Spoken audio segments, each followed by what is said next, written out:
I have never played hardcore, but today I'm going to start a brand new hardcore world. And in this first episode my plan is to build many useful starter farms and make an area which is called the Industrial District.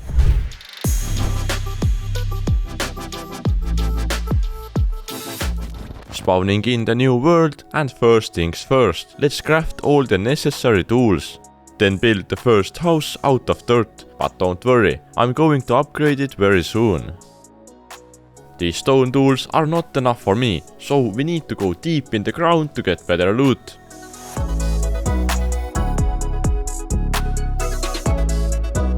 I actually really enjoyed being back underground and gathering different ores manually, because all of our worlds have gotten so automated so quickly. But we all know that this world isn't going to be an exception, so I better enjoy this while it lasts.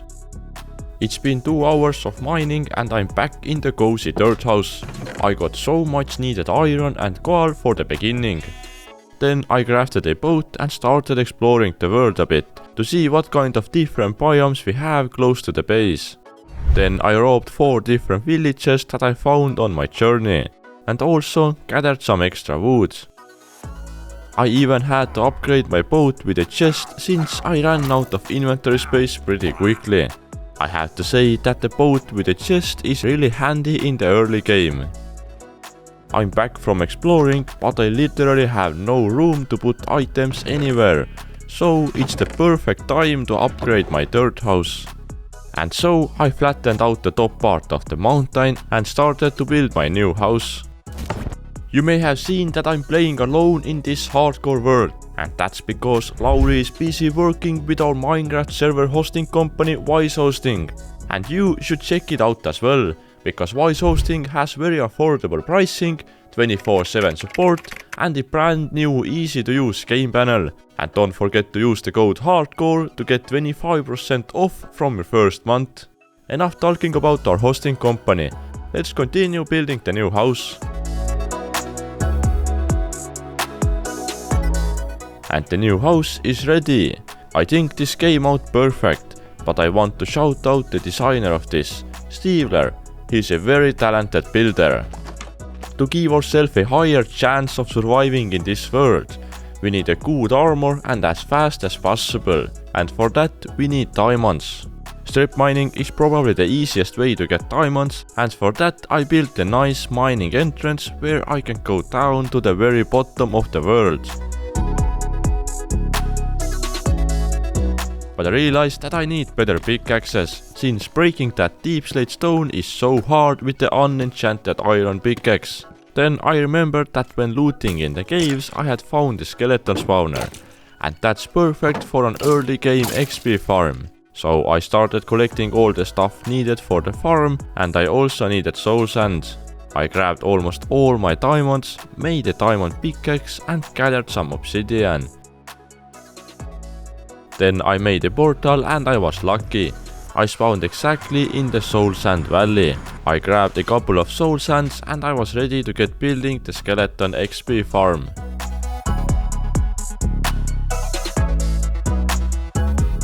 Once the XP farm was done, I connected it with my mining entrance and built an enchanting area right next to the XP farm.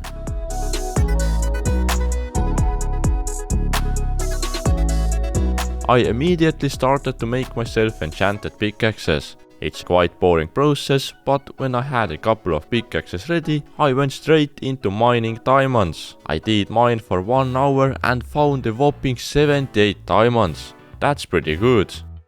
I have officially built and enchanted diamond armor, and it's time to start building the Industrial District. I have chosen 8 very useful farms that I need, and a location next to our home where to build it. First we need to flatten the area, and for that we probably need to remove some dirt. So that's why I'm here, grinding some levels to enchant shovels. All the shovels gathered, now let's start digging.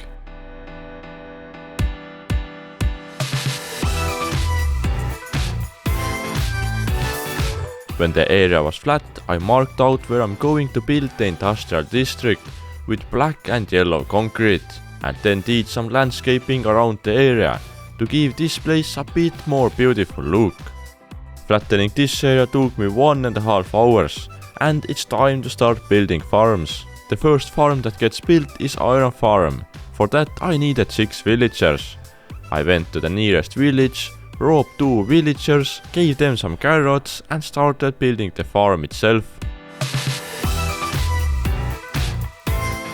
Iron is definitely one of the most used items in Minecraft. Hoppers, rails, minecarts, pistons and many more items need iron to craft them. Definitely a must-have farm in every world. After I had finished the iron farm, I waited for the night time and let the villagers to do the walking themselves. 50 minutes later and the iron farm is fully ready and working. The best part here is that it's producing 600 iron per hour. Now we can move on to the next farm, which is the carrot farm. For the carrot farm I also needed 5 villagers, so the breeding chamber still has to produce some babies.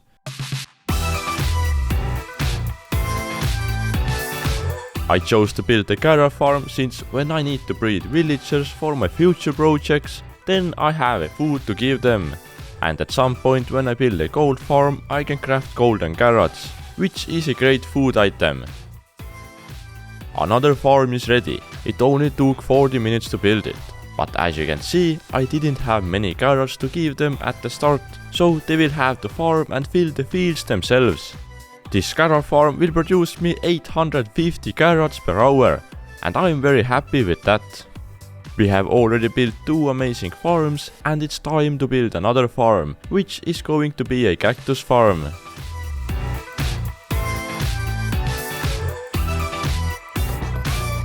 Cactus farm actually isn't very useful, but cactus is the only item that gives green dye, and it doesn't hurt to have a small cactus farm in my industrial area.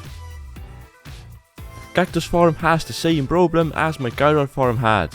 I don't have enough cactus to fill the whole farm, but luckily the farm produces cactus so I can fill it up later. This cactus farm also took me 50 minutes to build, and once it's fully filled with cactus it will produce 570 cactus per hour. The next farm that I want to build needs some slime, and I don't have any, so I went to the nearest swamp. And this here seems a perfect place to build a slime farm.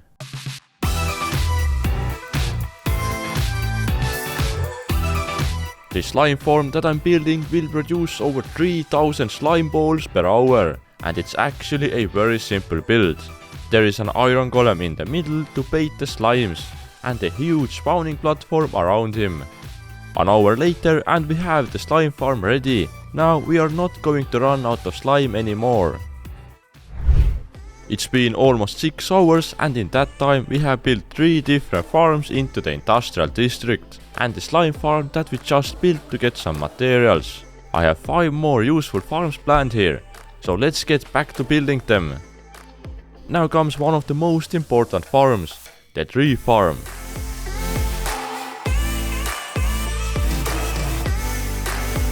What's really good about this tree farm is that it can be used with oak, birch and spruce saplings, and it can produce 20,000 logs per hour. The downside is that it will consume 15,000 bone meal every hour, but that problem can be solved with a bone meal farm. Tree farm build went surprisingly quickly, it only took me 40 minutes. But let's get some bone meal and test out the farm. Adding bone meal into the chest and turning on the farm. Now let's just place the saplings. And it seems to be working perfectly. Now as long as I have bone meal I can craft as many chests as I want. It's nice to see logs without the need to cut down a whole forest. But there is no time to waste, we gotta start building the bamboo farm. Bamboo is an okay fuel for furnace and a much needed item to craft scaffoldings. Also after the 1.20 update we got many new blocks that look pretty cool and we can use them to decorate some builds. It's a running theme here that before I can fully finish the farm I need to use the farm itself, but that's okay, we can build other farms in the meantime. The next farm will be a small but fast cobblestone farm. Time to start building.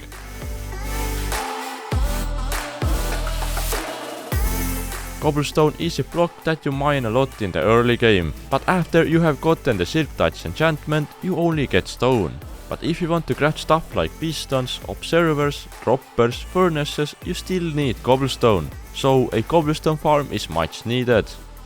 It took me just 30 minutes and hopefully have a working cobblestone farm. Time to test it out. And it seems to be working, very nice.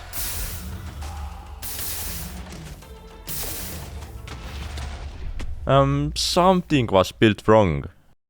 I then started to rebuild it while hoping that this time I made everything right. Time to start it again. Okay, it seems to be working, but would it turn off? Yes, it didn't blow itself up. That means I now have a cobblestone farm producing me 75,000 cobblestone per hour. By the way, if you want to build any of these farms that I'm building here, then check this video's description. There is a tutorial link to every single one of them. You may have also noticed these sheep back there, and that could only mean one thing. I'm building a wool farm. Wool is similar to cactus. You don't need it that often, but if you do, it's great to already have farm ready and producing that. And the sheep farm is ready. It took me 40 minutes to build it and it produces 200 wool per hour. I really like the little house that I built for the sheep. The industrial district is getting closer to the finish line. We have built 7 farms, which means it's time to build the one last farm. And that's going to be the sugarcane farm. Sugarcane is very useful. It can be crafted into paper, and from paper you can craft rockets and books. Both items I will use a lot. The final farm is also ready. Let's try it out. Again, that wasn't supposed to happen. At least this farm doesn't blow itself up. But let's repair the farm. I think I found the mistake I made while building it. I added too many honey blocks in a row, and that's why it didn't move. I also rebuilt the part behind the hopper minecarts. Another try, does it work? Yes, it does. It's always so good to see farm working properly. And look at that clean cut, this harvester works flawlessly. 7.5 hours later and we have the industrial district ready. I think it looks pretty cool. And this area definitely will get a lot of views in the next episodes. And just a cool fact, all the farms together make 104,000 items per hour. Don't forget to use wise hosting when hosting a Minecraft server. And until next episode, bye!